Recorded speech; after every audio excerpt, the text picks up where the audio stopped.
নমস্কার বন্ধুরা, পিঙ্কি রান্নাঘরে আপনাদের আরও একবার স্বাগত জানাই। আজ আমি করব সিমাইয়ের পায়েস। চলুন করা যাক। তার জন্য প্রথমে আমি কড়াইতে একটু ঘি দিচ্ছি।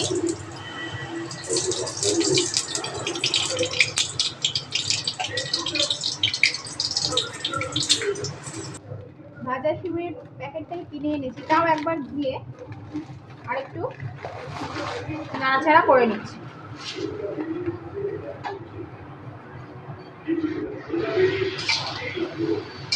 গ্যাসের ফ্লেমটা একদম লো করে ঘিয়ে একটু সিমাইটা নেড়ে নিলাম।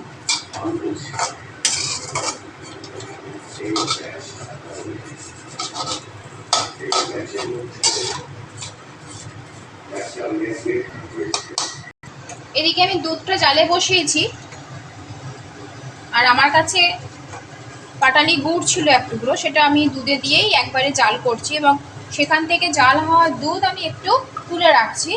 এটা পরে আমি দেখাচ্ছি এটাতে কি করব। দুধটা খুব ভালোভাবে জাল হয়ে গেছে। দুধটার সঙ্গে আমি একটুখানি এলাচ গুঁড়ো করে রেখেছি, এলাচ গুঁড়োটা দিয়ে দিলাম।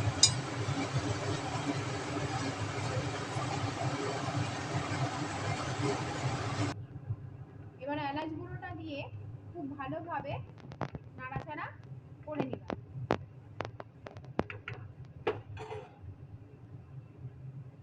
এতে চিনি যোগ করছি। চিনিটা একদম প্রয়োজন মতন দিতে হবে। আপনাদের যতটুকু প্রয়োজন ঠিক ততটুকুই চিনিটা দেবেন। চিনি দেওয়ার পর চিনিটাকেও ভালোভাবে নাড়াচাড়া করে নিলাম।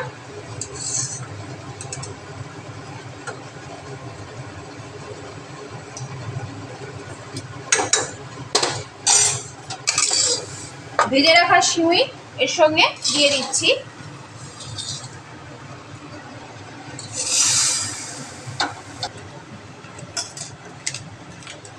আলাদা করে যে দুধটা তুলে রেখেছিলাম কাপে, তাতে আমি একটুখানি আমুল স্প্রে গুঁড়ো দুধ দিয়ে ভালো করে সেটাকে নাড়িয়ে নিচ্ছি।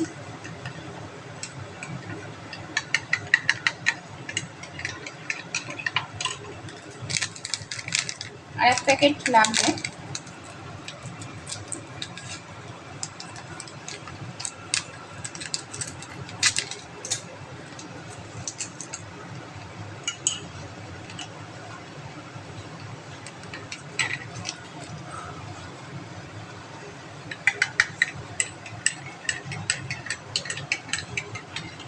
দুধটা ভালোভাবে গুলে এটাতে ঢেলে দিলাম। ভালোভাবে নাড়িয়ে নিলাম।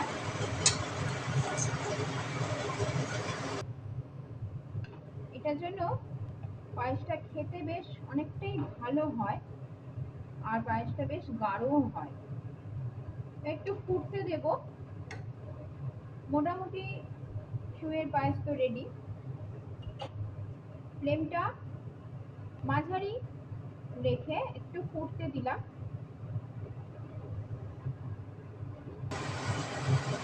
শেষে একটুখানি মিল্ক মেড আমি দিচ্ছি।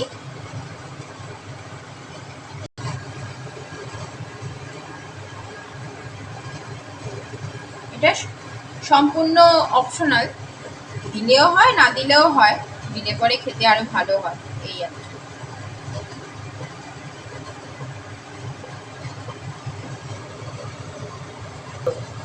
এরপর ভালোভাবে একটু নাড়াচাড়া করে আর একটু ফুটিয়ে আমি গ্যাস অফ করে দেব। পরে এটা বসে যাবে পায়েসটা।